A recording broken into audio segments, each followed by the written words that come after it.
یاد میں تیری سب کو بھلا دوں، کوئی نہ مجھ کو یاد رہے۔ بسم اللہ الرحمن الرحیم۔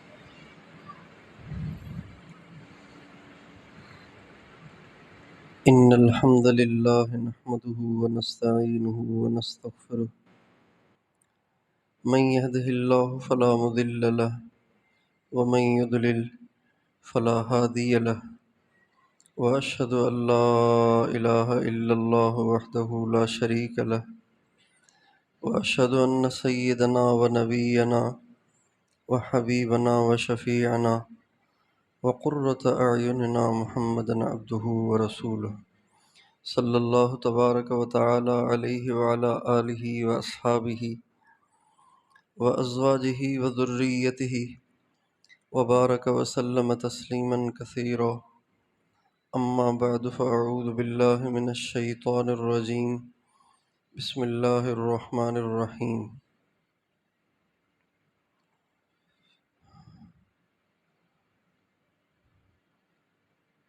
ان الذین یستکبرون عن عبادتی سیدخلون جہنم داخرین، وقال النبی صلی اللہ علیہ وسلم من تکبر وضعہ اللہ، سبحان ربک رب العزۃ عما یصفون وسلام علی المرسلین والحمد للہ رب العالمین۔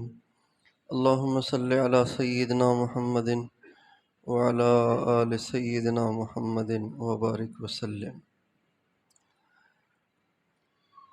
اپنی برتری کا احساس، اپنے آپ کو اوروں سے بلند اور بالا تر سمجھنے کا احساس، اور اوروں کو اپنے سے نیچا اور حقیر اور ہلکا سمجھنے کا احساس تکبر کہلاتا ہے۔ اور یہ تکبر روحانی امراض میں سب سے زیادہ خوفناک ہے، اور یہ ایسا جرم ہے کہ جس کی سزا آخرت میں تو ملے گی، دنیا میں بھی ملتی ہے۔ تاریخ انسانیت متکبرین کی کے برے انجام کے واقعات سے بھری پڑی ہے۔ اللہ تعالیٰ مشرک کا شرک برداشت کر لیتے ہیں، اس کے لیے جہنم ہے، دنیا اس کے لیے جنت ہے، لیکن متکبر کا جو کبر ہے نا، یہ اللہ برداشت نہیں کرتے۔ یہ اللہ کی غیرت کے خلاف ہے کہ کوئی اس کی دھرتی پہ رہتے ہوئے بڑے بڑے بول بولے اور دبے دبے الفاظ میں خدائی کے دعوے کرے، یہ اللہ سے برداشت نہیں ہوتا۔ اللہ تعالیٰ اس کو بالکل پنپنے نہیں دیتے۔ متکبر جو ہی متکبر ہوتا ہے، اللہ تعالیٰ اسی وقت اس کی پکڑ شروع کر دیتے ہیں۔ اس لیے تکبر سے بچنا ہے اور تکبر کا علاج کرنا ہے۔ تکبر کبھی مال کا ہوتا ہے، کبھی عہدے کا ہوتا ہے، کبھی علم کا ہوتا ہے، کبھی حسن کا ہوتا ہے، کبھی نیکی کا ہوتا ہے۔ یہ سارے تکبر ہیں، اور یہ سارے تکبر ناجائز ہیں، حرام ہیں۔ آپ علیہ السلام کا ارشاد ہے، لا يدخل الجنت من کان فی قلبہ حبۃ خردل من کبر، جس کے دل میں رائی کے دانے کے برابر بھی تکبر ہوگا۔ رائی کے دانے کے برابر تکبر کتنا تھوڑا ہوگا، رائی کا دانہ کتنا چھوٹا ہوتا ہے، اتنا بھی کسی کے دل میں تکبر ہوگا نا، وہ جنت میں نہیں جائے گا۔ اس لیے جو مریض تکبر کے مرض میں مبتلا ہے اسے اس کو سیریس لینا چاہیے اور اس کا جلد از جلد علاج کرنا چاہیے، ورنہ متکبر پر اللہ تعالیٰ کی طرف سے ذلت ضرور مسلط ہوتی ہے، اور متکبر اللہ کی پکڑ میں ضرور آتا ہے،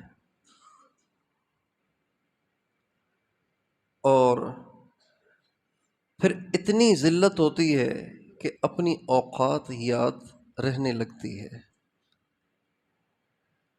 اگر وہ متکبر اللہ کا مقبول بندہ ہے تو اللہ تعالیٰ اس کو اوقات کے یاد آ جانے تک پکڑے رہتے ہیں،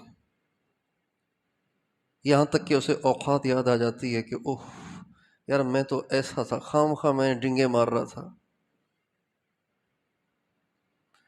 اور اگر وہ اللہ کا مقبول نہیں ہے تو اس کے تو پھر ایمان کے بھی لالے پڑ جاتے ہیں۔ تکبر کی سزا بدکاروں کو بھی ملتی ہے، نیکوکاروں کو بھی ملتی ہے۔ تکبر کی سزا دنیا داروں کو بھی ملتی ہے، دین داروں کو بھی ملتی ہے۔ تکبر کی سزا مقبولین کو بھی ملتی ہے، مردودین کو بھی ملتی ہے، مقبولین کو بھی ملتی ہے۔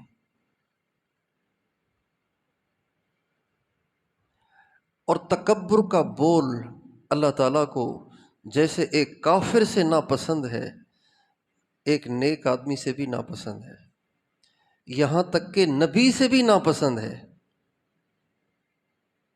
بڑا بول نبی کی زبان سے بھی نکلے تو اللہ کو برا لگتا ہے۔ حضرت موسیٰ علیہ السلام ایک دفعہ بیان فرما رہے تھے مجمع میں، تو مجمع میں سے کسی نے پوچھا کہ جی دنیا میں آپ سے بڑا بھی کوئی عالم ہے؟ دنیا میں سب سے بڑا عالم اس وقت کون ہے؟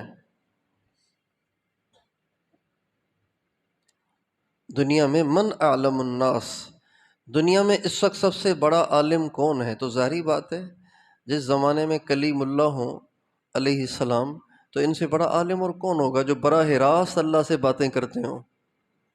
باقی انبیاء کا اللہ تعالیٰ سے مکالمہ حضرت جبریل کے توسط سے ہوتا تھا۔ جیسے ایک آدمی ایسے مجمع میں بیان کرے کہ جس مجمع میں سارے عرب بیٹھے ہوں اور بولنے والوں کو عربی نہیں آتی تو وہ تو اس سے کہے گا نا بھائی ان سے یوں کہو۔ یہاں ملیشیا والوں کی جماعت آئے گی، وہ باہر جائیں گے پکوڑے لینے کے لیے، تو کسی یہاں والے کو لے جائیں گے نا کہ پکوڑے والے سے کہو اتنے چاہیے۔ تو تمام انبیاء اللہ سے ہم کلام ہوتے تھے حضرت جبریل کے توسط سے، حضرت موسیٰ اللہ سے ہم کلام ہوتے تھے براہ راست، اللہ کی آواز سنتے تھے۔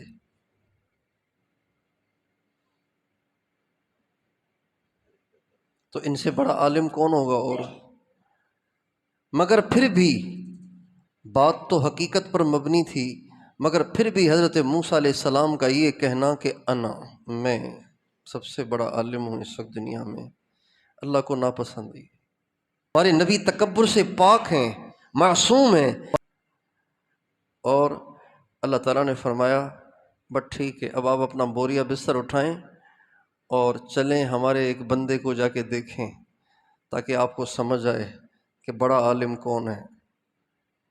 موسیٰ علیہ السلام بیچارے چل سو چل، چل سو چل، چل سو چل، اور پوچھا وہ ملیں گے کہاں؟ کہاں ملیں گے وہ؟ تو فرمایا کہ راستے میں ایک جگہ جہاں آپ کی بھنی ہوئی مچھلی زندہ ہو کر پانی میں گھس جائے نا، وہاں ملیں گے وہ۔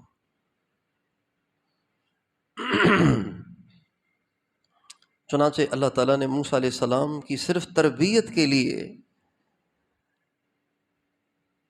اور ان کے اس ظلم کو جو بالکل برحق تھا ختم کرنے کے لیے اللہ تعالیٰ نے یہ تکلیف ان کو اٹھوائی اور اس مشکل میں ان کو مبتلا کیا اور ان کو چلنے کا حکم دیا۔ وہ حضرت یوشع علیہ السلام ایک شاگرد تھے حضرت موسیٰ علیہ السلام کے، نوجوان سے، ان کو ساتھ لیا اور چل پڑے۔ چلتے جا رہے ہیں، چلتے جا رہے ہیں، چلتے جا رہے ہیں، چلتے جا رہے ہیں، چلتے جا رہے ہیں، سارا دن چلتے جا رہے ہیں، چلتے جا رہے ہیں، تھک گئے، ایک جگہ بیٹھے اور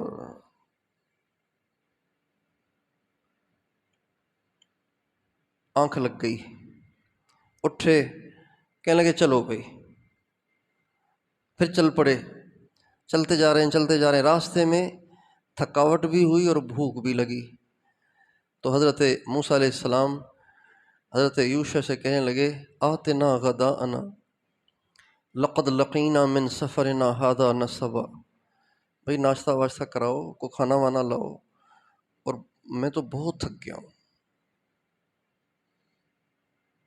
اتنے بڑے آدمی لیکن ان کو تھکایا جا رہا ہے، تھک نہیں رہے، تھکایا جا رہا ہے۔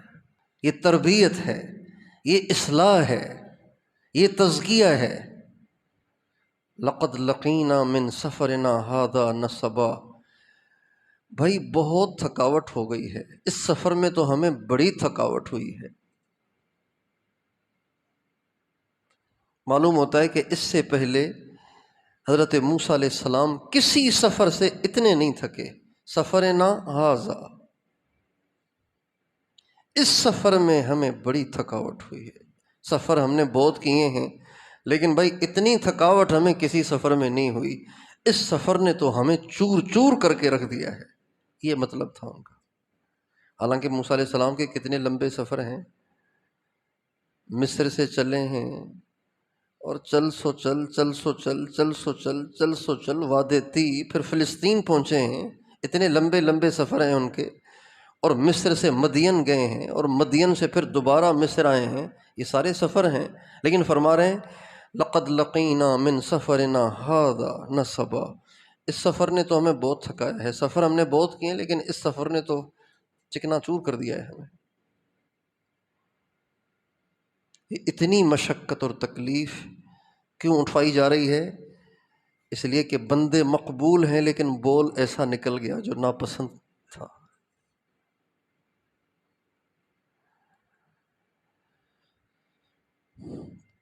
کہنے لگے کہ جی وہ جو ناشتہ ہم لائے تھے نا مچھلی والا، وہ تو مچھلی تھیلی میں رکھی ہوئی تھی، آپ لیٹ گئے تھے تو وہ مچھلی جو بھنی ہوئی تھی اچانک نکل کے پھدک کے پانی میں چلی گئی۔ کہا تیرا بھلا ہو، یہی تو جگہ تھی جہاں ہمیں آنا تھا۔ اب اللہ تعالیٰ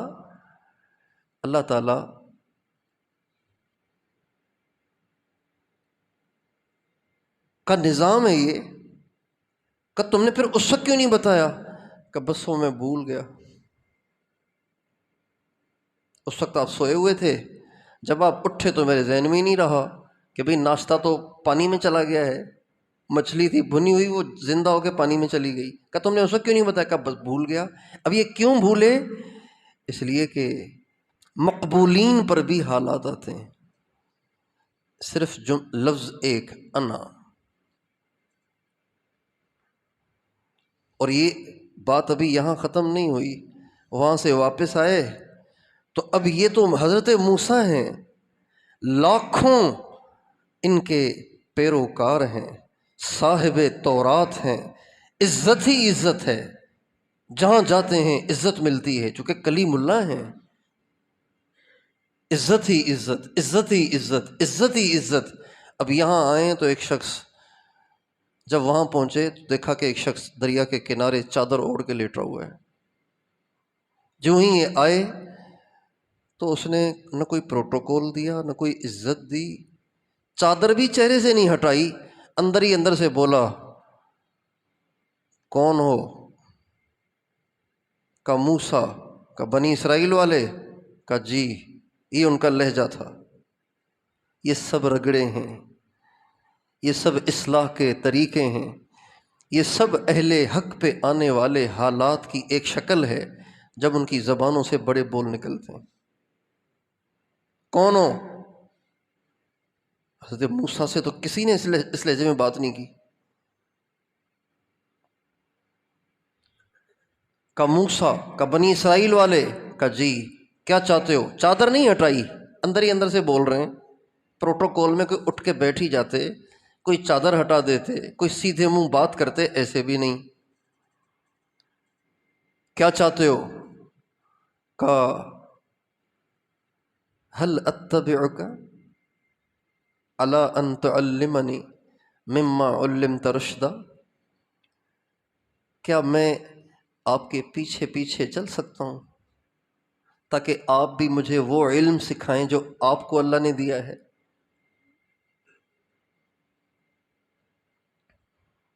اور یہ بھی چونکہ اہل حق ہیں، اللہ کے مقبول بندے ہیں، لہٰذا یہ خود بھی اپنے آپ کو اب گرا رہے ہیں اور فرما رہے ہیں حل اتبعک۔ یہ بھی کہہ سکتے تھے حل اصاحبک، کیا میں آپ کے ساتھ رہ لوں تھوڑا سا ٹائم تاکہ آپ کے علم سے فائدہ ہو؟ حل اتبعک، کیا میں آپ کے پیچھے پیچھے چلنے کی سعادت حاصل کر سکتا ہوں کچھ دن، تاکہ آپ کے پاس جو علم ہے اس میں سے کچھ مجھے بھی ملے؟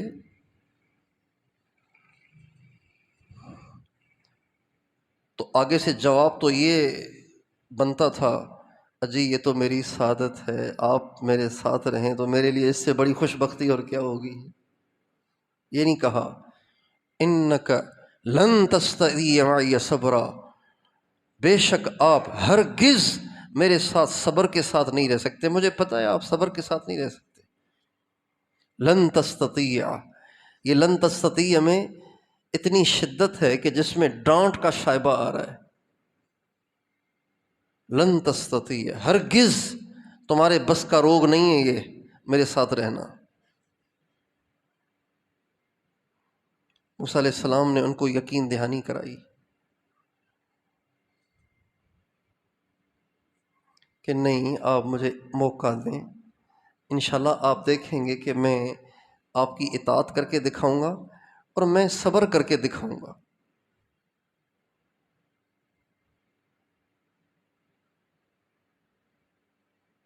ستجدنی انشاء اللہ صابرا ولا اعصی لک امرا، آپ دیکھیں گے کہ میں صبر بھی کروں گا اور کسی چیز میں آپ کی نافرمانی نہیں کروں گا۔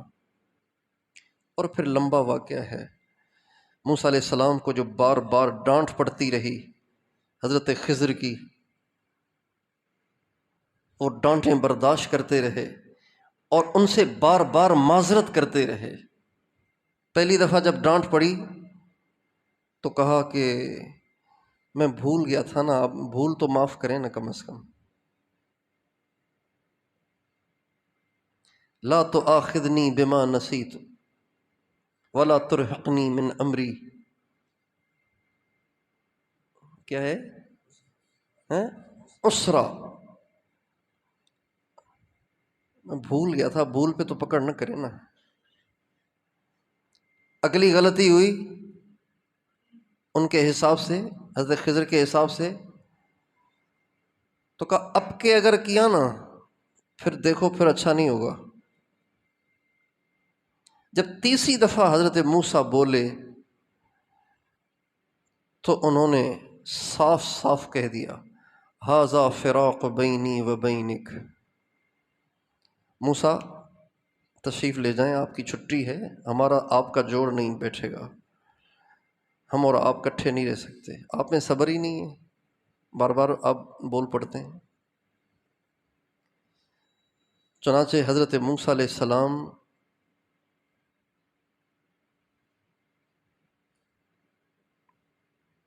فارغ التحصیل ہو کے وہاں سے نہیں نکلے، بلکہ حضرت موسیٰ علیہ السلام کو انہوں نے ڈانٹ وانٹ کے گویا اپنی درسگاہ سے باہر کر دیا۔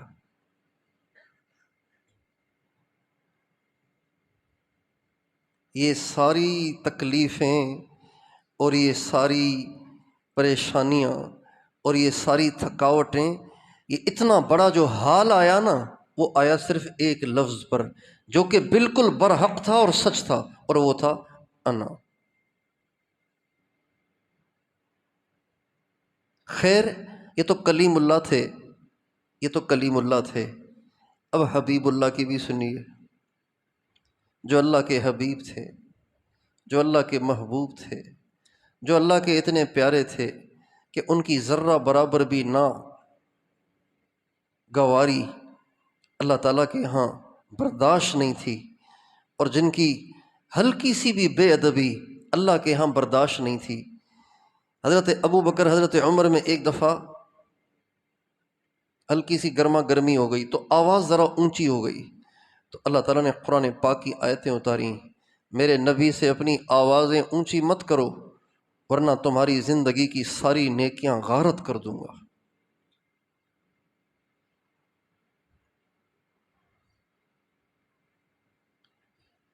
اتنی سی بھی بات برداشت نہیں اللہ سے کہ میرے محبوب کی آواز سے کسی کی آواز اونچی ہو۔ مکے کے قریش مستقل سوچتے تھے حضور کو نیچا کیسے کیا جائے۔ ایک دفعہ آپس میں بیٹھے بیٹھے کہنے لگے کہ اب ہم تو ہیں کٹی پتنگ، یعنی نہ کوئی پیچھے نبی، نہ کوئی آگے نبی، نہ کوئی کتاب، نہ کوئی شریعت۔ یہ مدینے میں یہودی رہتے ہیں، ان کو ذرا کمزوریوں کا پتہ ہوگا، یہ اس لائن کے ہیں نا، وہ بھی شریعت والے ہیں، تو ان سے ملیں ہم اور ان سے کوئی کمزوری لیں اور ان سے کوئی ایشو لیں اور جو ان کے لیے یہاں اٹھایا جا سکے۔ چنانچہ ایک جماعت بنی 3-4 آدمیوں کی، اور وہ گئے مدینے، یہودیوں سے ملے، بڑے بڑے علماء سے ملے، اور ان سے کہا کہ ہمارے ہاں ایک شخص ہے، بس اس نے بات شروع کر لی ہے، کیا کرنا چاہیے ہمیں؟ ہم بہت پریشان ہیں، ہمارے گھروں میں تقسیم پیدا ہو گئی ہے، بٹوارا ہو گیا ہے، باپ ایک طرف ہے، بیٹا ایک طرف ہے، بیوی ایک طرف ہے، خاوند ایک طرف ہے، بھائی ایک طرف ہے، دوسرا بھائی دوسری طرف ہے، تو کیا کرنا چاہیے؟ ان کا کہ تم ان سے 3 سوال کرو، دودھ کا دودھ، پانی کا پانی ہو جائے گا۔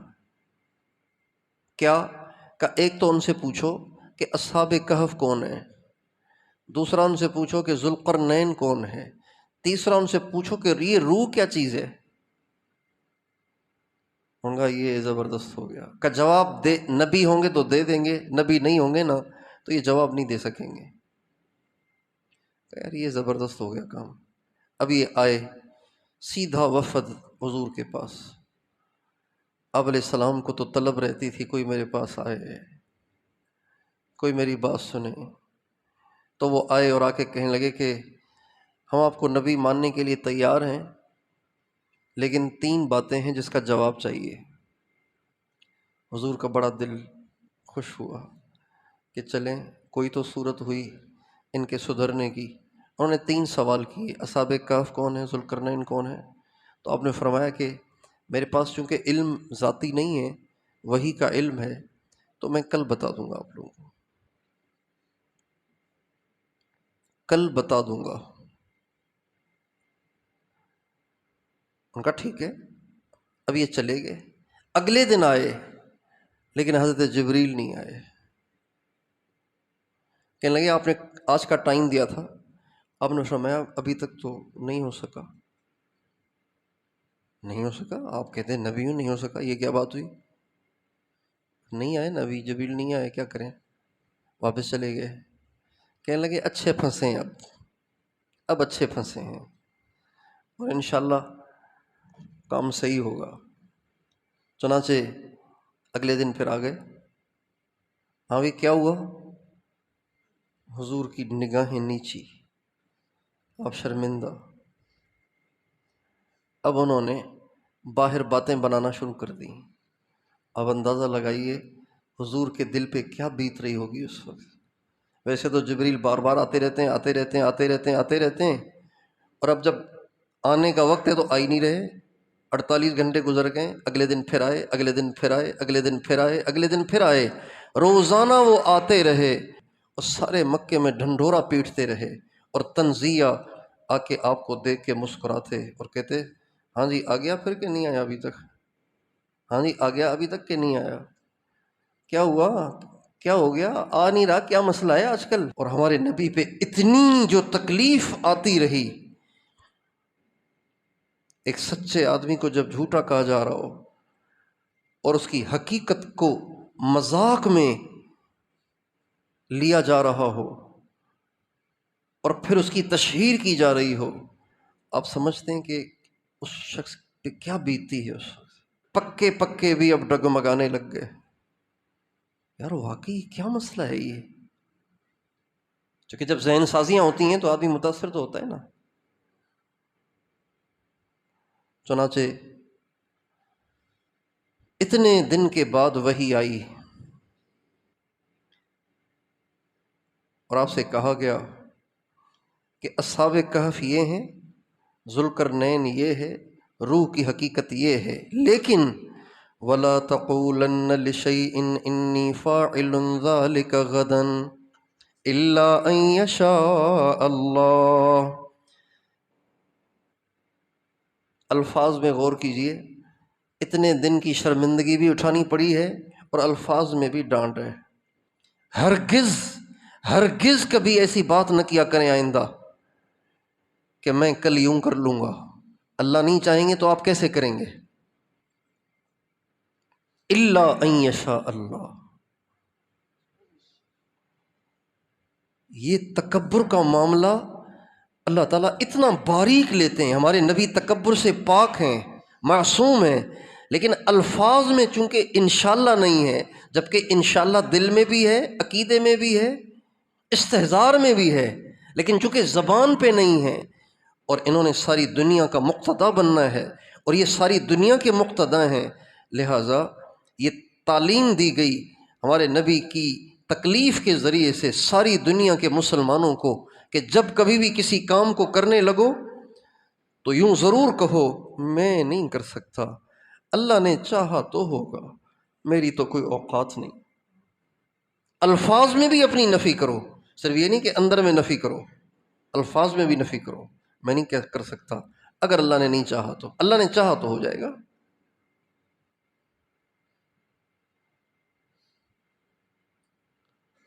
اتنے بڑے نبی پر اتنا بڑا حال۔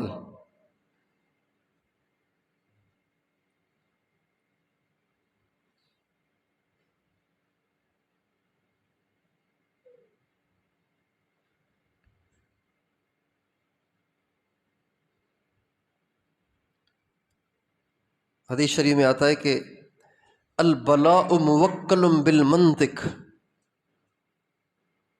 مصیبت جو ہے نا، مصیبت یہ بولوں کے ساتھ جڑی ہوئی ہے، بولوں کے ساتھ۔ جب بڑے بول بولے جاتے ہیں تو مصیبتیں پھر ٹوٹ ٹوٹ کے آتی ہیں۔ اس لیے تکبر یہ ایک مرض ہے جس سے بچنا ضروری ہے۔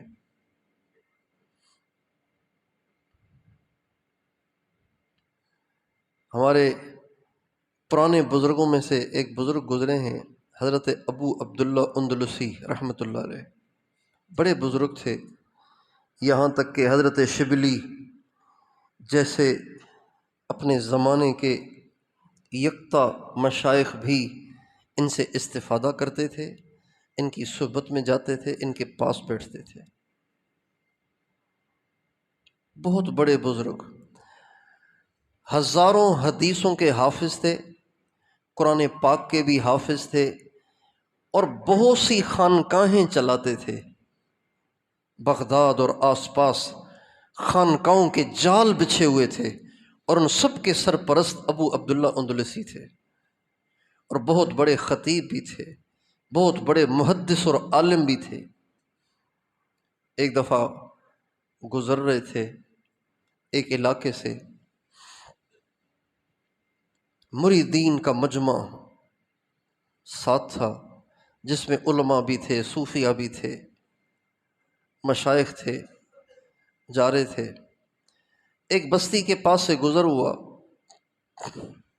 وہاں پہ گزرتے گزرتے ایک لڑکی پہ نظر پڑ گئی، بستی تھی عیسائیوں کی، ایک لڑکی پہ ان کی نظر پڑ گئی۔ جب انسان مجاہدے کرتا چلا جاتا ہے، کرتا چلا جاتا ہے، کرتا چلا جاتا ہے، کرتا چلا جاتا ہے، جب وہ کامل ہوتا ہے نا تو پھر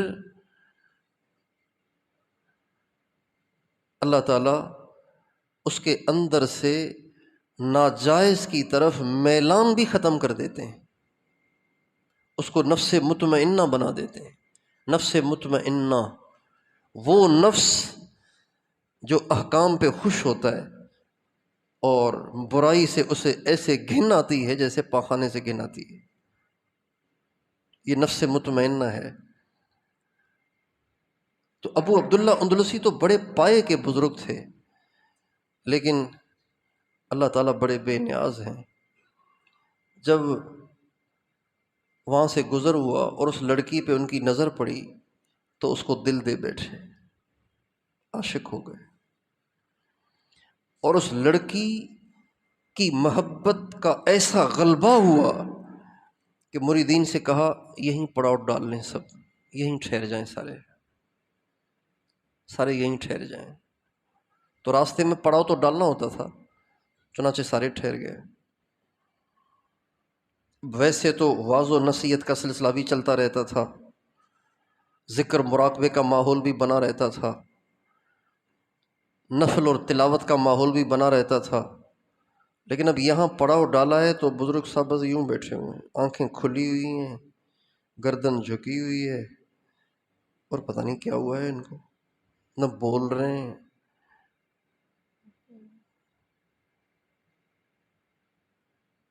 جب وہاں کافی وقت ہو گیا تو دوستوں نے کہا حضرت اب سفر ہے، چلنا چاہیے۔ تو کہنے لگے کہ میں تو اب یہاں سے کہیں جا نہیں سکتا، آپ لوگ چلے جائیں۔ تو ان کو یہ بات عجیب لگی کہ یہ بزرگ کیا کہہ رہے ہیں، حضرت صاحب کیا، حضرت جی کیا کہہ رہے ہیں، یہ شیخ صاحب کیا فرما رہے ہیں۔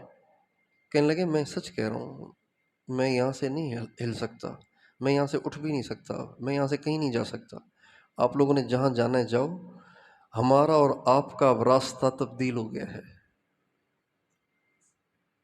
ہیں کیا مطلب؟ کہاں ہمارا اور آپ کا راستہ تبدیل ہو گیا ہے، خام خواہ اپنا وقت ضائع مت کرو، جاؤ اپنے کام سے، مجھے یہیں چھوڑ دو۔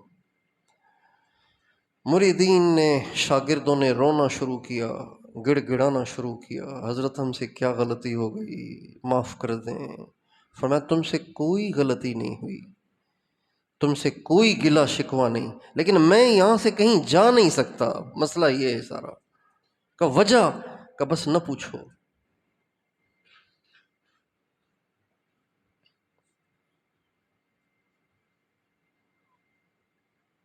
سمجھا کوئی حال آ گیا ہے ان پہ، چلیں چھوڑ دیں، خلوت چاہتے ہیں تو جب حال اترے گا تو تشریف لے آئیں گے۔ اتنا زور لگا لیا، اتنا کچھ کر لیا، ہل ہی نہیں رہے، چنانچہ وہ سب چلے گئے۔ حضرت شبلی کہتے ہیں 1 سال کے بعد مجھے خیال آیا کہ شیخ صاحب کو چھوڑ کے آ گئے تھے تو 1 سال گزر گیا ہے، اب تو حال اتر گیا ہوگا، اب اتنا عرصہ ہو گیا، اب تو جا کے لے آنا چاہیے، خیر خبر لینی چاہیے، پتہ نہیں کچھ کھا بھی رہے ہیں نہیں کھا رہے ہیں۔ جب وہ آئے تو آ کے پوچھا کہ بھئی ہم اپنے ایک شیخ کو یہاں چھوڑ گئے تھے، ان پہ حال تھا اس وقت، کیفیت تھی ان پہ، تو یہاں پہ تھے وہ، کچھ ہے عطا پتہ وہ کہاں ہیں، کہاں چلے؟ کہاں یہی ہیں؟ کہ کہاں ہیں؟ کہ وہ ایک لڑکی پہ عاشق ہو گئے تھے اور اس کے باپ سے کہا کہ اس کی مجھ سے شادی کر دو، اس نے کہا کہ آپ کو عیسائی ہونا پڑے گا، تو وہ عیسائی ہو گئے، اور اس نے یہ بھی شرط لگائی کہ آپ کو اتنا عرصہ 1 سال تک سور چرانے پڑیں گے، تو ابھی وہ سور چرانے گئے ہوئے ہیں جنگل میں۔ حضرت شبلی تو پریشان ہو گئے، یہ کیا ہوا، یہاں تک جا سکتی ہے کیا بات؟ چنانچہ چلتے رہے، مقرر جگہ پہ جب پہنچے تو جس عصا پر، جس لاٹھی پر وہ کھڑے ہو کے حدیث کا درس دیا کرتے تھے اور سالکین کو معرفت کے مواعظ دیا کرتے تھے، اسی لاٹھی پہ ٹریک لگائے ہوئے عیسائیوں والا پٹا کمر سے باندھے ہوئے خنزیر چرا رہے ہیں۔ جب حضرت شبلی کو دور سے آتا ہوا دیکھا تو زار و قطار رونے لگ گئے۔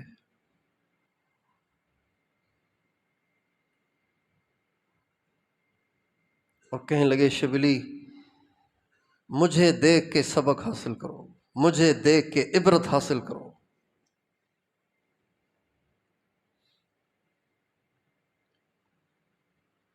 تو حضرت شبلی نے کہا حضرت ہزاروں حدیثوں کے آپ حافظ ہیں، سارے قرآن کے آپ حافظ ہیں، ہزاروں آپ کے مریدین ہیں، سینکڑوں آپ کی خانقاہیں ہیں، یہ کیا ہو رہا ہے یہ؟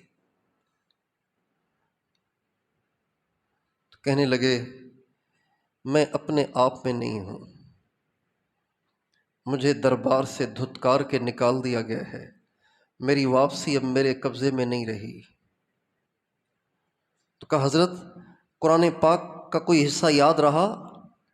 کہنے لگے سارا بھول چکا ہوں، صرف ایک آیت یاد ہے، وَمَن يُهْنِ اللَّهُ فَمَا لَهُ مِن مُكْرِمٍ، اللہ جسے ذلیل کرے اس کو کوئی عزت نہیں دے سکتا۔ کہ ہزاروں حدیثیں آپ کو یاد تھیں، کوئی حدیث یاد ہے؟ کہ ایک حدیث یاد ہے، باقی سب بھول گئی ہیں۔ کہ وہ کون سی؟ کہ من بدل دینہ فاقتلوہ، جو اپنا دین بدل دے اسے قتل کر دو۔ حضرت شبلی بیٹھ کے روتے رہے، روتے رہے، روتے رہے، روتے رہے، روتے رہے۔ اور وہ اتنے بڑے تھے کہ زیادہ کچھ ان کو کہہ بھی نہیں سکتے تھے، روتے رہے، روتے رہے۔ جب کچھ نہ بن پایا تو حضرت شبلی دوبارہ واپس جانے لگے، روتے روتے رخصت ہوئے اور واپس جانے لگے۔ ان کو تو توقع ہی نہیں تھی کہ یوں بھی کبھی ہو سکتا ہے۔ واپس جانے لگے، جب واپس جانے لگے، جب نکل گئے واپس، تو راستے میں ایک نہر پڑتی تھی، راستے میں ایک نہر پڑتی تھی، اور اچانک ایک منظر دیکھا، وہ یہ کہ اس نہر سے حضرت ابو عبداللہ اندلسی غسل کرتے ہوئے نکل رہے ہیں اور زور زور سے شہادت کا کلمہ پڑھ رہے ہیں۔ آگے حضرت شبلی سجدے میں گر گئے اور اللہ کے سامنے بہت روئے۔ پھر سجدے سے سر اٹھایا، حضرت ابو عبداللہ اندلسی سے ملے، کہا حضرت یہ کیا تھا، یہ کیا ہوا تھا؟ تو کہا شبلی جب میں مریدین کے ایک بڑے مجمع کے ساتھ عیسائیوں کی بستی سے گزر رہا تھا تو مجھے عیسائیوں کو دیکھ کے میرے دل میں میرے دین کا ایک گھمنڈ پیدا ہوا، میں شیخ ہوں، اتنے مریدین ہیں، یہ تو عیسائی ہیں، کافر ہیں، ان کے پاس تو ایمان بھی نہیں ہے، میں بڑا شیخ ہوں۔ یہ میرے دل میں جو ہی گھمنڈ آیا اور ان کی تحقیر پیدا ہوئی تو مجھے غیب سے آواز آئی، ابو عبداللہ مغرور نہ ہو، تیرے پاس جو کچھ ہے یہ تیرا اپنا نہیں ہے، یہ میرا فضل ہے، کہو تو تجھے دکھا دیں۔ جو ہی یہ آواز میرے کان میں پڑی تو مجھے محسوس ہوا کہ جیسے ایک سفید سا پرندہ تھا جو میرے دل سے نکل کے اڑ گیا، اور میری لڑکی پہ نگاہ پڑی اور میں سب کچھ اسی کو دے بیٹھا۔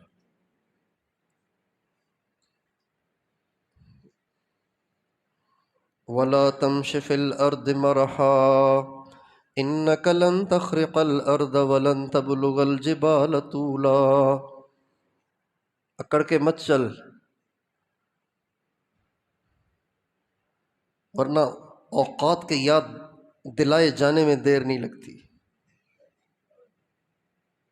اللہ تعالیٰ کسی کو اوقات یاد دلا دے تو اس میں دیر نہیں لگتی، پھر بہت جلد اس کی اوقات اسے یاد آ جاتی ہے۔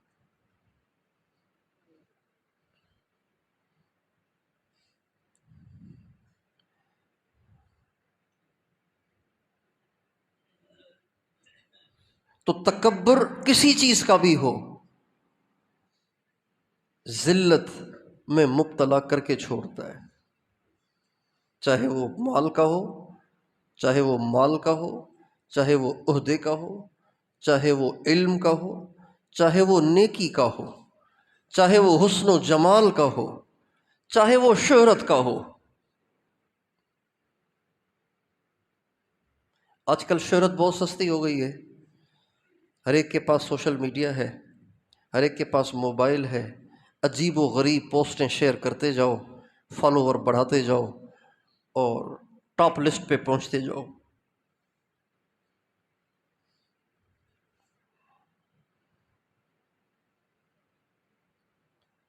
اللہ بچائے۔ ہمارے حضرت شیخ الحدیث قطب الاقطاب مولانا محمد زکریا صاحب رحمۃ اللہ علیہ فرماتے ہیں کہ اس عجب اور پندار اپنی بڑائی کی وجہ سے آنے والی مصیبتوں کے اتنے واقعات ہیں کہ اس کو اگر میں لکھواؤں تو اس دفتر بن جائے گا۔ بڑائی کے بول بولنے کے بعد آنے والی مصیبتوں کے اگر میں حالات لکھواؤں تو دفتر بن جائے گا۔ اتنے واقعات ہیں اس کے۔ فرمانے لگے کہ ایک مدرسہ تھا انڈیا میں، اس مدرسے میں کچھ ایسے حالات آئے کہ طلباء اساتذہ کے خلاف کھڑے ہو گئے اور انہوں نے اسٹرائک کیا۔ اسٹرائک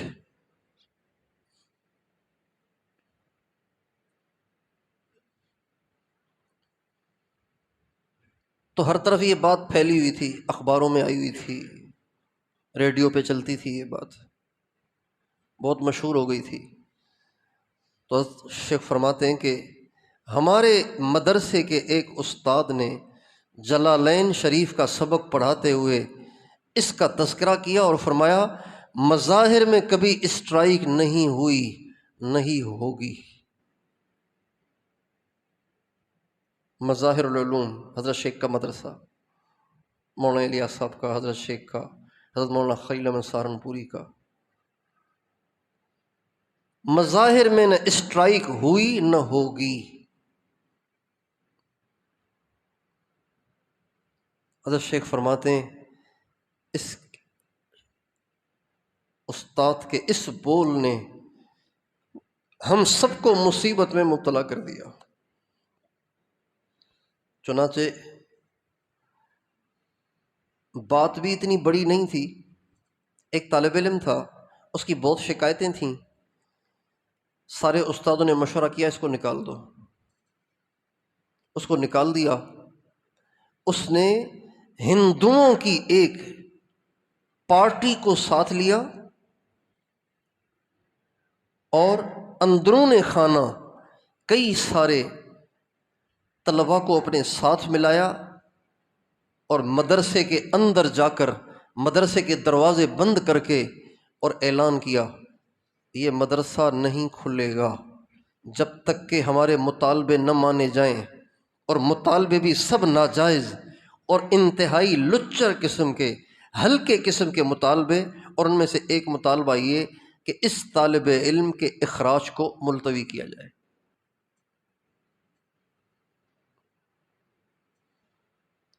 اور یہ سلسلہ ایک لمبے عرصے تک چلا۔ پھر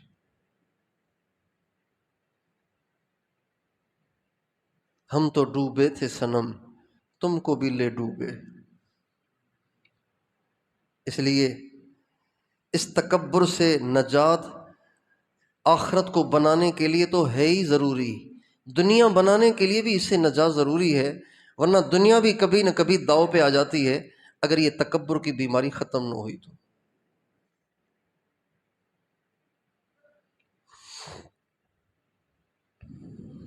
اس تکبر کی بیماری کو ختم کرنے کے لیے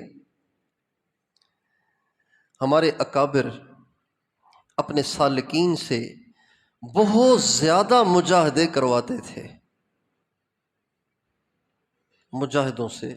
جیسے حضرت موسیٰ علیہ السلام سے اتنی تکلیف اٹھوائی گئی نا، یہ صرف ایک تعلیم ہے، موسیٰ علیہ السلام تکبر سے پاک ہیں، معصوم ہیں وہ، لیکن اتنی بڑی تکلیف میں جو مبتلا ہوئے، یہ تربیت تھی، اور یہ دنیا رہتی دنیا تک کے انسانوں کو ایک تنبیہ تھی، اور دنیا بھر کے مشائخ کو ایک صورت بتانی تھی کہ انانیت کو نکالنے کی شکل یہ ہے، رگڑے، تکلیفیں۔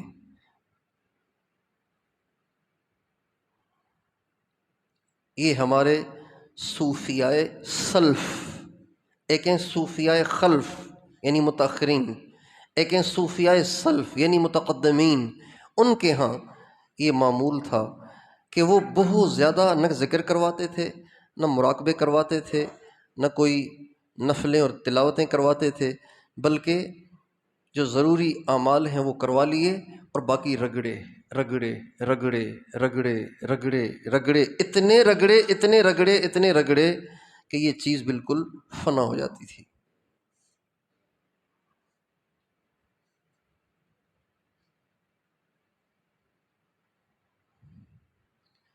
ہمارے سلسلہ چشتیہ کے ایک بزرگ ہیں جن کی مرکزی حیثیت ہے سلسلہ چشتیہ میں، جیسے ہمارے نقشبندیہ میں امام ربانی مجدد الف ثانی کی مرکزی حیثیت ہے۔ نقشبندیہ کی شاخ کوئی بھی ہو، جا جا کے وہیں منتہی ہوتی ہے۔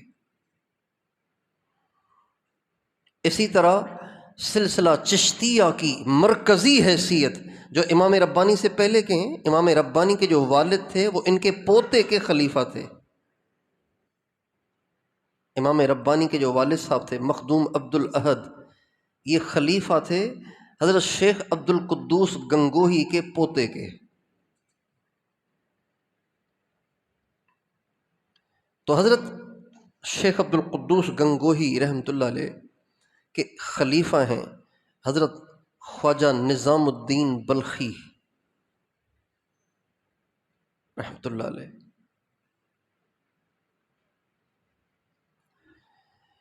حضرت شیخ عبد القدوس گنگوہی رحمۃ اللہ علیہ کے جو پوتے تھے وہ صاحبزادے تھے۔ صاحبزادے جو ہوتے ہیں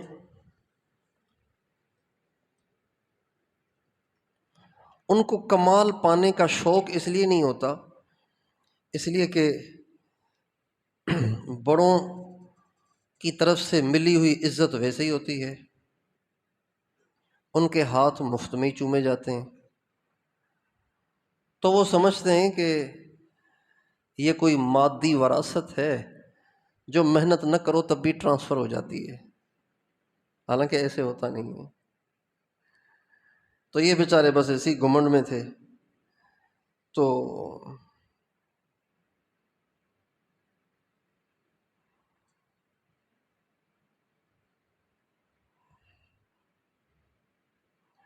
یہ اکثریت ہے، سارے صاحبزادے ایسے نہیں ہوتے۔ صاحبزادے حضرت حسن بھی تھے مگر وہ ایسے نہیں تھے، صاحبزادے حضرت حسن تھے وہ ایسے نہیں تھے، صاحبزادے حضرت عبداللہ بن عمر تھے وہ ایسے نہیں تھے، صاحبزادے حضرت عبداللہ ابن زبیر تھے مگر وہ ایسے نہیں تھے، اور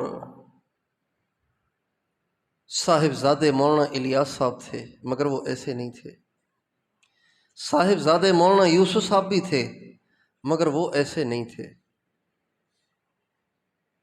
اور صاحبزادے ہمارے حضرت جی کے حضرت مولانا حبیب اللہ صاحب بھی ہیں مگر وہ ایسے نہیں ہیں، حضرت مولانا سیف اللہ صاحب بھی ہیں مگر وہ ایسے صاحبزادے نہیں ہیں۔ تو یہ وہ تھے جن کو اپنی صاحبزادگی پہ پورا اعتماد تھا، اور وہ سمجھتے تھے کہ صاحبزادہ ہونا ہی کامل ہونے کے لیے کافی ہے۔ ایک دفعہ دادی نے کہا، صاحبزادے زندگی ضائع مت کرو، اپنے دادا والی نسبت کو حاصل کرنے کی فکر کرو۔ دادی محترمہ کی زبان سے یہ بول جو نکلا تو کھپ گیا ابو سعید گنگوہی کے دل میں۔ یہ ابو سعید تھے، پوتے تھے، کھپ گیا دل میں۔ تو فوراً کہنے لگی دادی اماں پھر وہ کہاں سے ملے گی دولت جو دادا ابا کے پاس تھی؟ تو وہ سوچنے لگ گئیں کہ آپ کے دادا کے خلیفہ تو بہت ہیں، لیکن صحیح معنی میں آپ کے دادا نے جو نسبت اپنی دی ہے نا، وہ دی ہے بلخ میں ایک شخص کو، اس کا نام نظام الدین ہے، بلخ۔ تو شام میں وہاں جانا پڑے گا تمہیں۔ تو بزرگوں کی اولادوں میں کوالٹیاں بھی ہوتی ہیں، کسی چیز کو پھر لینے کی نیت کر لیں تو بس پھر وہ اوروں سے آگے نکل جاتے ہیں۔ چنانچہ بچے نے ٹھان لی اور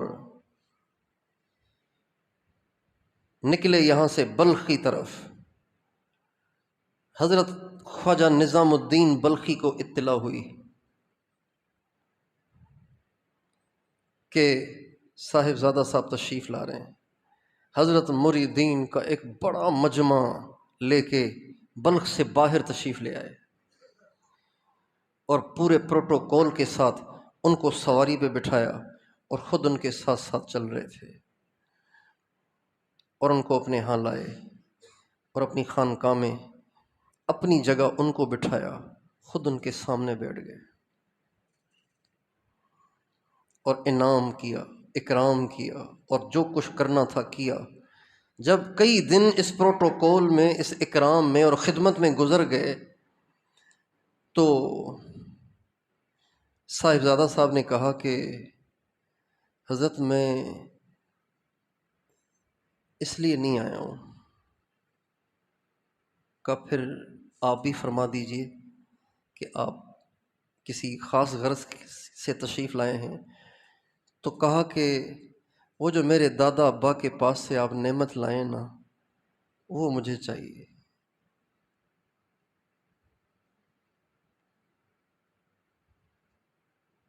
تو حضرت خواجہ نظام الدین بلخی سمجھ گئے کہ یہ تو بڑی آزمائش آ گئی، جو کہ نعمت تو رگڑوں کے بغیر ملتی نہیں ہے۔ تو ایک دفعہ تو سکتے میں چلے گئے۔ اچھا، پھر فرمانے لگے ٹھیک ہے، پھر آپ اٹھیں یہاں سے، اٹھیں یہاں سے، اور یہ گھوڑوں کا استبل ہے، اس کی خدمت آپ کے ذمے ہے۔ ان کی لید اٹھانا، ان کا پیشاب صاف کرنا، یہ آپ کا کام ہے۔ اللہ کو پانے والوں نے اللہ کو پانے کے لیے بڑی قربانیاں دی ہیں۔ یہاں تو ہم کہتے ہیں اچھا جی آ جائیں، اللہ اللہ اللہ مراقبہ کریں، ہم تو یہ کہتے ہیں نا۔ آپ اٹھیں یہاں سے، سارا پروٹوکول ختم، جائیں جا کے گھوڑوں کے استبل کی خدمت کریں۔ ایک عرصے تک بلایا بھی نہیں، صاحبزادہ صاحب کیسی بیت رہی ہے، کھانا ہے نہیں ہے، نیند آتی ہے نہیں آتی ہے، کہاں سوتے ہو، بستر ہے نہیں ہے، کچھ نہیں۔ بس یہ بھی نہیں کہ گھوڑوں کے استبل کو صاف کرنے میں کوئی تکلیف تو نہیں ہو رہی، یہ بھی نہیں۔ جب ایک عرصہ گزر گیا، سال ہا سال گزر گئے، ایک عرصہ گزر گیا، تو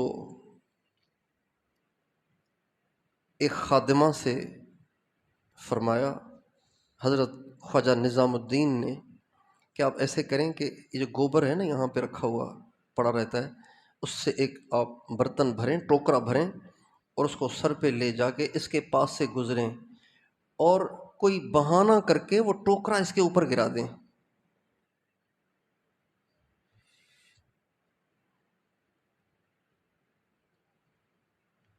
خادمہ نے ایسے ہی کیا، کا جو ریئیکشن ہو وہ بتانا ہے۔ ان کا بہت اچھا۔ واپس آئی ٹوکرا اوپر گرا کے، کہا کیا ہوا؟ کہ وہ تو بالکل مارنے آ گئے تھے مجھے، وہ تو پتہ نہیں کیسے چھوڑ دیا، وہ تو مجھے مار دیتے بالکل۔ اندھی ہو گئی ہے تو، نظر نہیں آتا تجھے؟ سارے میرے کپڑے خراب کر دیے تم نے۔ تو کہنے لگے ابھی ٹائم لگے گا، پھر چل سو چل، پھر کچھ عرصے کے بعد خادمہ سے کہا وہی کرنا ہے جو پہلے کیا تھا۔ چنانچہ کیا، آئی، کیا ہوا کہ اب کے کچھ برا بھلا تو نہیں کہا، لیکن گھور کے دیکھا ضرور اور کہا گنگو ہوتا نا، اگر گنگو ہوتا نا تو میں تجھے بتا دیتا۔ یہ تو میں کہہ رہا ہوں اردو میں، آج کی اردو میں، ان کے الفاظ، نہ ہوا گنگو، چپ، یوں غصے سے دیکھا۔ ان کا ٹائم لگے گا، پھر رگڑے، پھر کچھ عرصے کے بعد فرمایا کہ یہی کرو جا کے، جو ہو وہ بتاؤ آ کے۔ عورت نے اسی طرح اٹھایا گوبر اور ڈال دیا ان کے اوپر، تو بھاگ کے گئے، چوٹ تو نہیں لگی، معاف کر دینا۔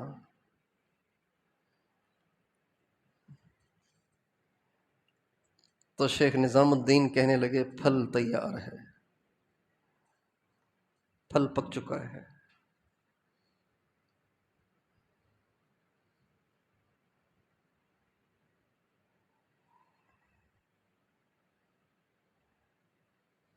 مگر تکمیل ضروری ہے، تکمیل ضروری ہے۔ چنانچہ اپنے مریدین میں اعلان کیا کہ آج ہم نے شکار کے لیے جانا ہے، آج ہم نے شکار کے لیے جانا ہے۔ مریدین نے تیاریاں شروع کر دیں، ان کو بلایا، یہ آج پہلی دفعہ ان کو بلا رہے ہیں اتنے عرصے کے بعد، اور فرمایا کہ آج ہم نے شکار کے لیے جانا ہے، ہمارے کتے آپ نے سنبھالنے ہیں۔ کیا سنبھالنے ہیں؟ کون سے؟ شکاری کتے۔ شکاری کتے صرف کہنے میں کتے ہوتے ہیں، وہ کتے نہیں ہوتے، ریچھ ہوتے ہیں، ریچھ، موٹے خطرناک قسم کے، زنجیروں میں جکڑے ہوتے ہیں۔ اب کئی کتے، اب ان کا اس وقت حال یہ ہے کہ یہ سوکھ کے کانٹا بن چکے ہیں، رنگ ان کا پیلا پڑ چکا ہے۔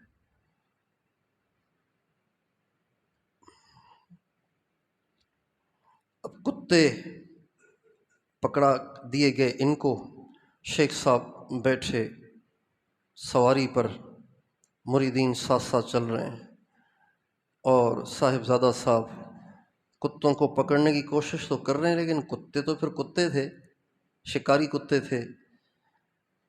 اب یہ والا کتا ادھر کھینچے، یہ والا کتا ادھر کھینچے، یہ بیچارے بہت پریشان، اب کیسے کروں؟ چنانچہ ان کی رسیوں کو اپنی کمر سے باندھ لیا، ہاتھوں میں اتنی طاقت نہیں ہے کہ ان کو میں کنٹرول کروں، کمر سے باندھ دیا رسی کو۔ مگر کتے تو کتے تھے، انہیں نے جو چھلانگیں ماریں اور ادھر بھاگ اور ادھر بھاگ، تو یہ لڑ کھڑا کے گر پڑے۔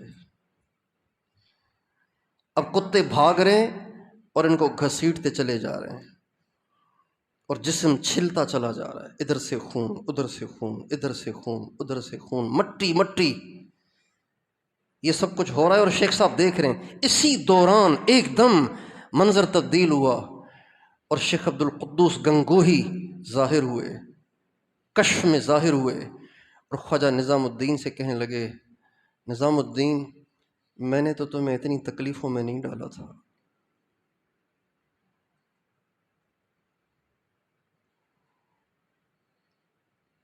تم نے میرے بچے کو بڑی تکلیفوں میں ڈال دیا۔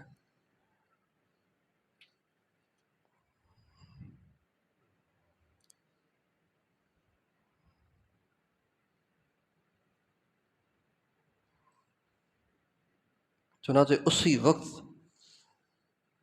ان کو اٹھوایا اور ان کو بلایا اور ان کو سینے سے لگایا اور فرمایا افسوس، یہ نعمت جو وہاں سے لے کر ہم یہاں آئے تھے آج دوبارہ گنگو ہو جا رہی ہے،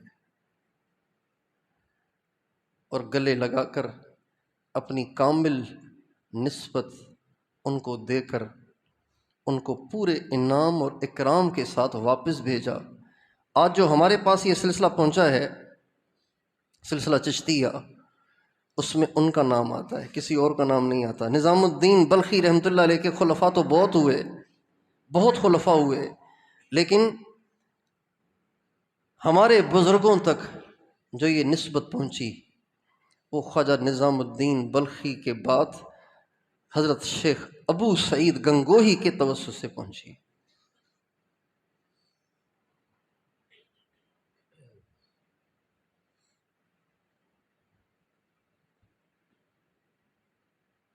ہمارے بزرگوں نے اپنے اندر سے یہ خناس نکالنے کے لیے بڑی قربانیاں کی ہیں۔ اس لیے اس تکبر کو نکالنا ضروری ہے۔ ہمارے حضرت شیخ مولانا زکریا صاحب رحمۃ اللہ علیہ فرمایا کرتے تھے کہ یہ جو صاحب زادگی کا سور ہے نا، سور، وہ سور کہتے تھے، صاحب زادگی کا سور، خنزیر، یہ بڑی مشکل سے نکلتا ہے اور بڑی دیر سے نکلتا ہے اور بڑے رگڑوں کے بعد نکلتا ہے۔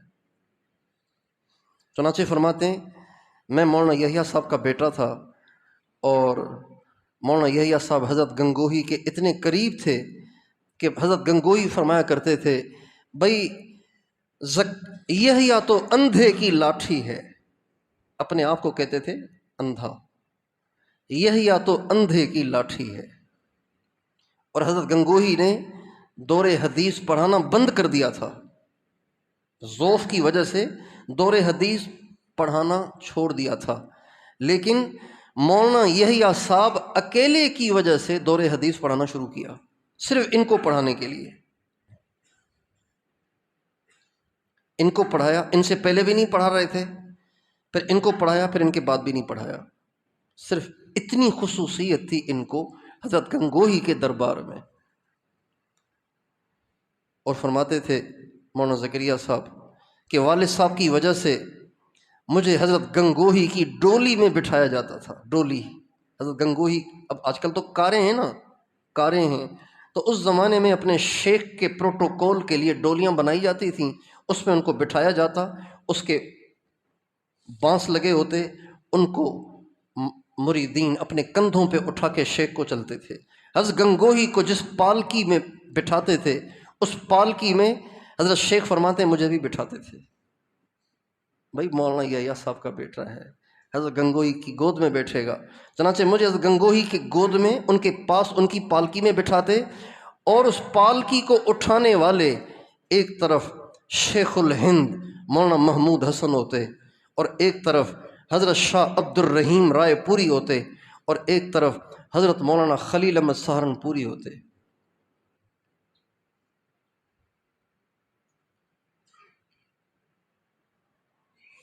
اور چوتھی طرف انہی کے پائے کے کوئی اور بڑے بزرگ ہوتے، اور حضرت شیخ اندر بیٹھے ہوتے تھے۔ فرمانے لگے چونکہ صاحبزادگی کا سور بڑی دیر سے نکلتا ہے، تو میرے والد صاحب نے اس سور کو نکالنے میں پھر پوری کوشش کی، چنانچہ مجھے ایسے کس کے رکھتے تھے کہ مجھے کہیں ہلنے نہیں دیتے تھے۔ ایک بڑی پابندی جو ان پہ لگا رکھی تھی وہ یہ کہ تم نے کسی سے ملنا نہیں، کسی سے بات نہیں کرنی، کسی سے ملنا نہیں، کسی سے بات نہیں کرنی۔ چنانچہ فرماتے ہیں کہ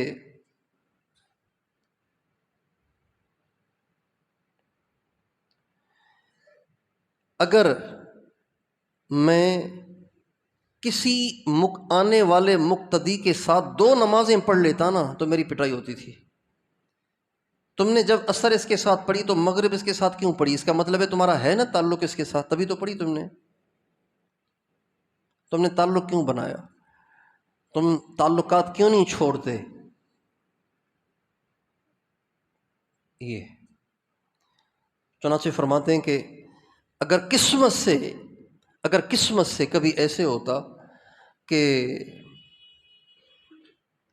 میں نماز پڑھ رہا ہوں، کسی کے ساتھ میں نے نماز پڑھ لی، اللہ کی شان اتفاق سے وہی شخص ذرا تاخیر سے آیا اور وضو کر کے آ کے میرے پاس کھڑا ہو گیا، چونکہ آخری مقتدی میں تھا تو آ کے میرے پاس کھڑا ہو گیا، تو یہ تو اتفاقی ہوا نا۔ تو فرماتے تھے جب مجھے احساس ہوتا نا کہ یہ وہی ہے جس کے ساتھ پچھلی نماز پڑھی تھی، تو میں نماز توڑ کے پھر کہیں اور کھڑا ہو جاتا، کہ ابو کی نظر پڑ گئی نا تو پھر بڑا مسئلہ کھڑا ہو جائے گا، اس لیے میں چھوڑ دیتا تھا، توڑ دیتا تھا نماز۔ فرماتے ہیں کہ ایک دفعہ مجھے پڑھنے کے لیے بھیجا ہوا تھا کہیں، تو میری خالہ وہاں رہتی تھی، تو میری خالہ مجھ سے بہت پیار کرتی تھی،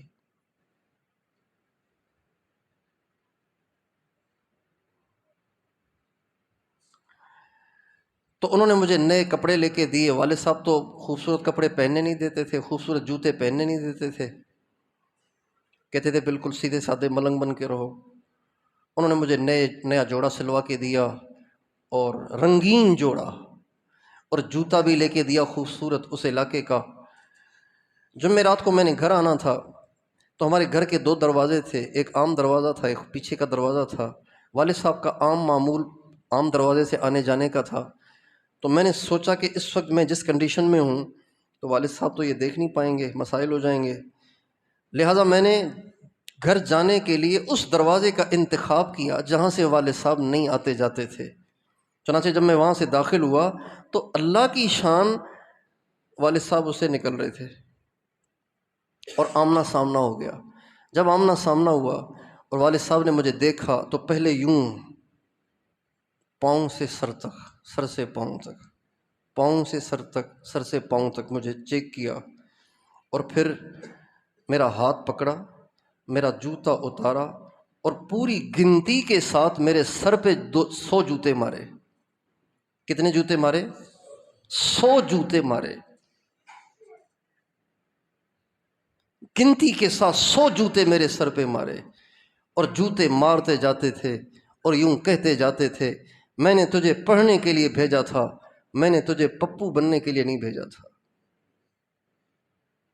تو حضرت شیخ بعد میں اپنے زمانے کے ہم عصر بزرگوں کو یہ واقعہ سنا کے ان کے صاحبزادوں کے بارے میں ان کو یوں فکر مند کرتے تھے کہ میرے باپ نے تو میری صاحبزادگی کا صور جوتوں کے ذریعے سے نکال لیا تھا، آپ لوگ بھی اپنے صاحبزادوں کی فکر کریں۔ یہ بات فرمائی تھی مفتی شفیع صاحب سے، مفتی رفیع، مفتی تقی صاحب کے بارے میں۔ میرے والد نے تو میرے صاحبزادگی کا صور جوتے مار مار کے نکال دیا تھا۔ فرماتے ہیں کہ ایک دفعہ والد صاحب گھر میں تشریف لائے اور فرمانے لگے کہ بھئی تکیہ لے آؤ ٹیک لگانے کے لیے۔ تو حضرت شیخ فرماتے ہیں میں نے کہا اپنا تکیہ لے آؤں؟ اپنا تکیہ؟ مائیں بچوں کو چھوٹے چھوٹے تکیے بنا کے دیتی ہیں نا، چھوٹے بچے تکیوں پہ لڑتے ہیں، اور یہ میں نے تو پڑھا تھا اس میں، چونکہ ہم تو لڑے نہیں تکیوں پہ، لیکن جب میرے نواسے ہوئے نا تو میں نے دیکھا کہ واقعی یہ بھی ایک بڑا مسئلہ ہے بچوں میں تکیوں پہ لڑنے کا۔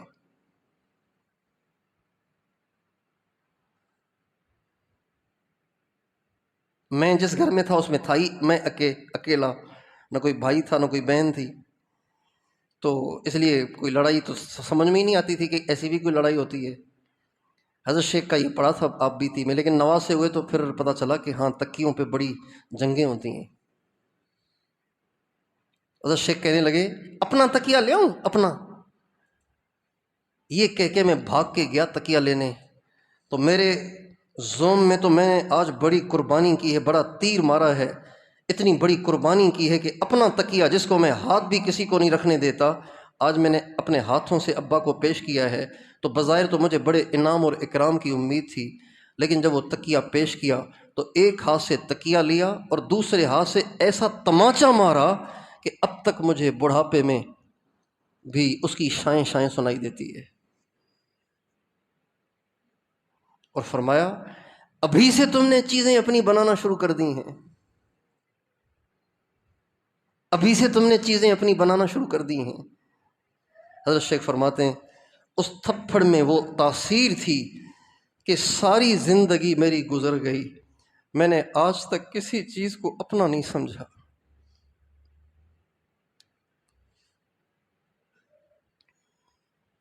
میرا کچھ بھی نہیں ہے یہاں۔ اور وہ جو جوتے پڑے تھے تو شیخ فرماتے ہیں ان جوتوں کا یہ اثر ہوا کہ ہمیشہ کے لیے میرے دل سے جوتوں اور کپڑوں کی محبت نکل گئی، اب بھی جو ملتا ہے پہن لیتا ہوں۔ حضرت شیخ فرماتے ہیں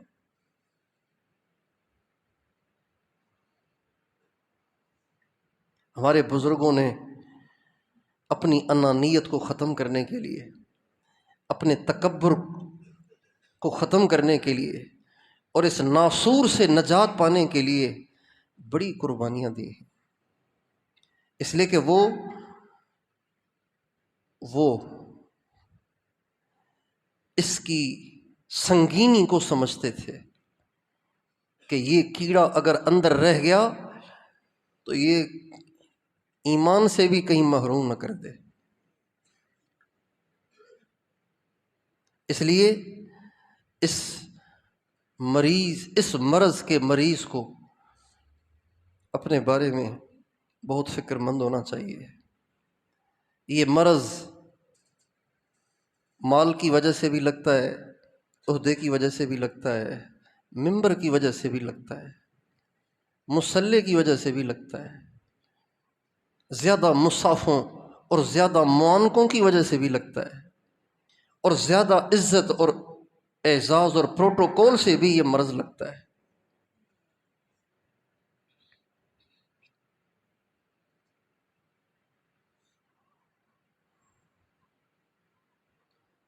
کہتے ہیں نا مچھر سے ملیریا ہوتا ہے، تو یہ مرض جو اہل علم میں اور اہل دین میں جو لگتا ہے نا، عام طور سے پروٹوکول سے لگتا ہے۔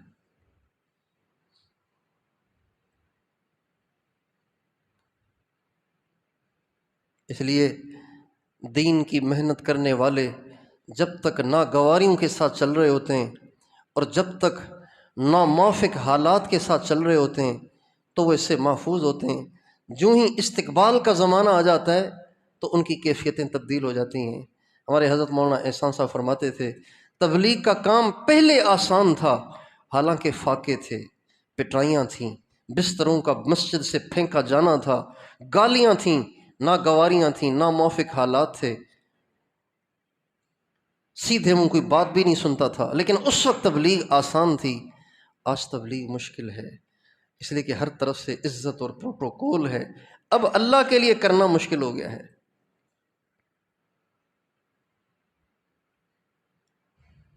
ہمارے حضرت مولانا احسان صاحب کا سفر ہوا بنگلہ دیش کا، تو ان کے ساتھ علماء بھی تھے، اور یہ ان کا سفر ایک عرصے کے بعد ہوا تھا۔ حضرت شیخ کے خلیفہ اجل حضرت شیخ کو اپنے چند خلفاء سے بڑی محبت تھی، چند خلفاء سے بڑی محبت تھی۔ بعضوں کے ساتھ تو معاملہ عام سالکین کا تھا، اور بعضوں کے ساتھ معاملہ بالکل بیٹوں جیسا، بلکہ اس سے بھی زیادہ قرب کا تھا۔ ان میں ایک ہمارے حضرت شیخ العرب والعجم قطب الارشاد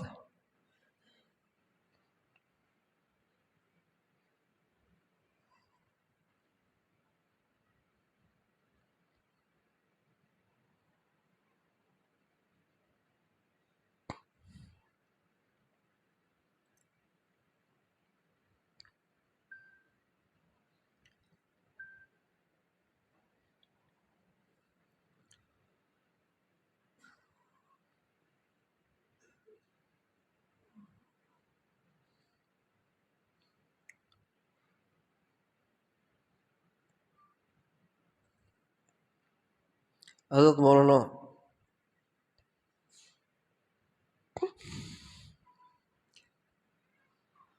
عبدالحفیظ صاحب مکی ثم مدنی نور اللہ مرقدہ کے ساتھ تھا، اور انہی میں سے ایک حضرت صوفی محمد اقبال صاحب تھے، اور انہی میں سے ایک حضرت مولانا احسان صاحب بھی تھے۔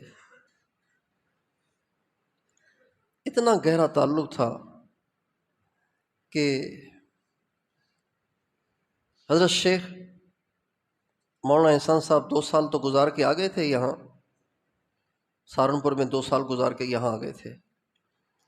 پھر حضرت شیخ ان کو خطوط لکھتے تھے اور حضرت اس کا جواب لکھتے تھے، لیکن حضرت مولانا احسان صاحب کے ایک حاسد تھے، حاسد جو حضرت شیخ کے آس پاس رہتے تھے، وہ حضرت مولانا احسان صاحب کے خطوط پھاڑ دیا کرتے تھے، حضرت شیخ تک پہنچاتے نہیں تھے۔ تو حضرت شیخ کو اس کا رنج ہوتا تھا کہ یہ جواب کیوں نہیں بھیجتا مجھے۔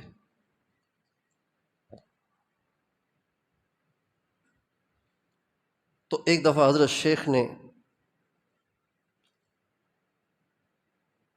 نے مولانا احسان صاحب کو خط لکھا اور اس میں شکوے کیے، شکایتیں کیں کہ تم نے اتنے سارے خطوط کے جواب نہیں بھیجے، اور آخر میں یہ شعر لکھا: مت آئیو او وعدہ وفا اب بھی، جیسا کہ کٹا دن ہے کٹ جائے گی شب بھی۔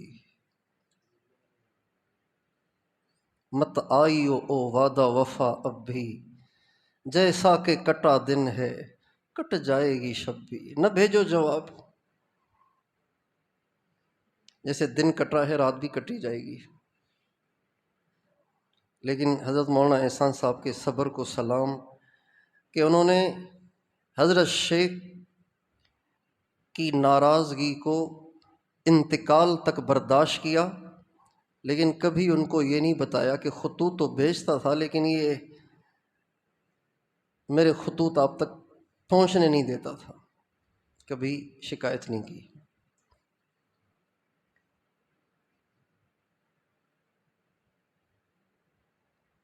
اہل حق ایسے ہی ہوتے ہیں، اہل حق ایسے ہی ہوتے ہیں۔ مولانا احسان صاحب آئے تھے یہاں کراچی میں، مکی مسجد میں، تو گاڑی سے اتر رہے تھے، تو ہمارے ایک ساتھی تھے، انہوں نے حضرت سے مصافحہ کیا اور حضرت سے کہا: مت آئیو او وعدہ وفا اب بھی، جیسا کہ کٹا دن ہے کٹ جائے گی شب بھی۔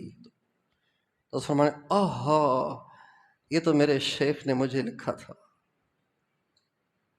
یہ کراچی کی بات ہے، کوئی سن 2008-9 کی نہیں، 6-7 کی، ہم ساؤتھ افریقہ جا رہے تھے، 6 کی بات ہے۔ آہا، یہ تو میرے شیخ نے مجھے کہا تھا۔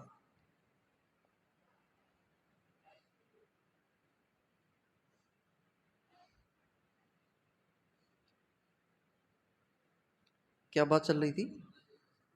بنگلہ دیش کا سفر ہوا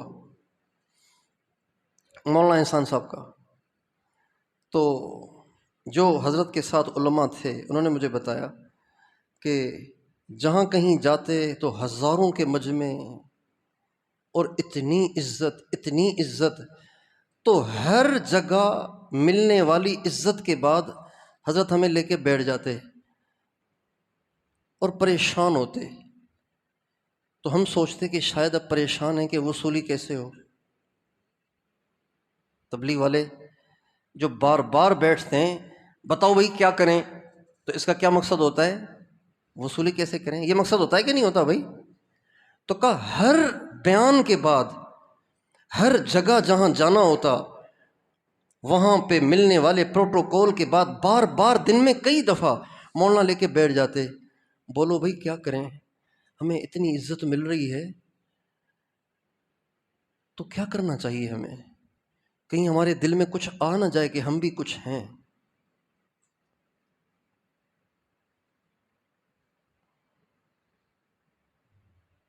اس کو کہتے ہیں تربیت یافتہ۔ جو تربیت یافتہ نہیں ہوگا نا، اسے جب عزت ملتی رہے گی تو شروع میں تو کہے گا کہ نہیں جی یہ تو بس آپ کی ذرہ نوازی ہے، پھر یہ جملہ بھی کہنا چھوڑ دے گا اور پھر یوں کہے گا کہ میں تو اس کا حقدار ہوں، میں تو ہوں ہی ایسا، اور یوں کرتے کرتے پھر متکبر ہو جاتا ہے اور پھر مردود ہو جاتا ہے۔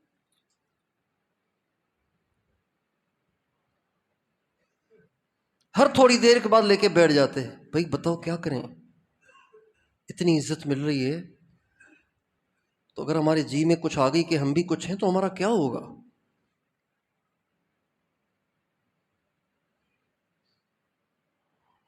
جو اہل دل اس کبر کی سنگینی کو سمجھتے ہیں نا، وہ ایک منٹ بھی اس مرض میں رہنے کو گوارا نہیں کرتے، کہتے ہیں جلدی سے اس سے نجات ملے، اس لیے کہ تکبر والا اللہ کی نظر رحمت سے محروم رہتا ہے، اس پہ نظر رحمت نہیں آتی۔ الکبریاء ردائی والعظمت ازاری، کبریائی تو میری چادر ہے، جو مجھ سے فمن نازعنی، جو مجھ سے الجھے گا میری چادر میں، قذفتہ فی النار، میں اسے دوزخ میں ڈال دوں گا۔ تو اس لیے ہم اور آپ اس مرض کے بارے میں فکر مند ہو جائیں۔ یہ مرض بیان سے نہیں نکلے گا، یہ جو مذاکرے روزانہ ہو رہے ہیں یہ صرف ان بیماریوں سے نجات پانے کی فکر لگانے کے لیے ہیں، کہ فکر لگ جائے کہ بھئی ان سے میں نے نجات پانی ہے اور مجھے اپنے آپ کو ان سے صحت یاب کرنا ہے۔ اللہ تعالیٰ سے دعا ہے کہ اللہ تعالیٰ ہمیں مرنے سے پہلے پہلے صحت یاب کر دے، مرنے سے پہلے پہلے صحت یاب کر دے، مرنے سے پہلے پہلے اللہ تعالیٰ ہمیں تندرستی دے دے، جب ہم دنیا سے جائیں تو ہم تندرست ہوں، صحت یاب ہوں۔ وآخر دعوانا ان الحمد للہ رب العالمین۔